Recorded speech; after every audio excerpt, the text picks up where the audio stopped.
এই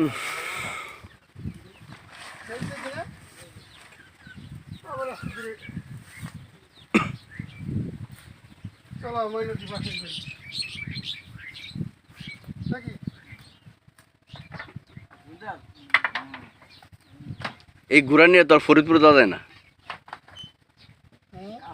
ফরিদপুরে দেখতে তোর ঢোকা যায় না ঘোড়া নিয়ে।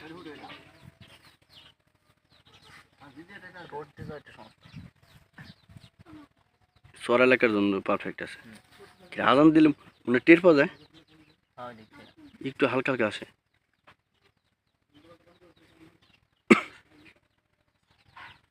এই জমি জমা করতে হলে বোঝা গেছে এরকম একটা ব্যবহার করতে হবে। গরু ছাগল টাগল পালা যায়, কিন্তু একটা ভয় আছে, শয়তানের বয়সের অভাব নেই।